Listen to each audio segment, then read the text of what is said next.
Matapos formal na tapusin ng TV5 ang content collaboration nito sa ABS-CBN, lumutang ang balitang may bagong alok pa rin umano ang kapatid network para sa kapamilya.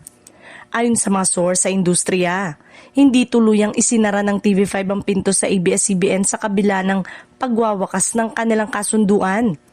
Bagkus ay naglatag ng panibagong setup na mas limitado at mas malinaw ang saklaw. Sa ilalim ng bagong alok, sinasabing mas nakatuon ng TV5 sa program-specific arrangement, imbis na malawakang content partnership gaya ng dati. Ibig sabihin, pipiliin na lamang ang ilang piling programa na maaaring umere sa TV5 base sa ratings, advertising value, at audience reach sa halip na sabayang pag-ere ng maraming kapamilya shows sa kanilang primetime at weekend slot. Gayunpaman, nananatiling maingat ang ABS-CBN sa pagtanggap ng naturang alok.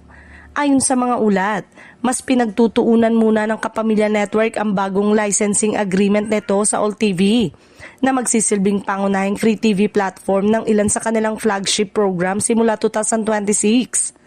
Tinitimbang din ng ABS-CBN ang pangmatagalang benepisyo at kontrol sa content bago pumasok muli sa panibagong kasunduan.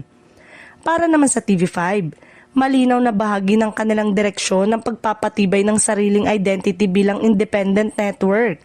Sa pamumuno ng mga veteranong industry leaders, layunin ng kapatid network na mag-produce ng mas maraming orihinal na programa habang bukas pa rin sa strategic partnership na makakatulong sa kanilang ratings at kita. Sa huli, bagamat tapos na ang dating collaboration, hindi pa rin tuluyang isinasara ang posibilidad ng limitadong ngunit piling pagtutulungan ng TV5 at ABS-CBN.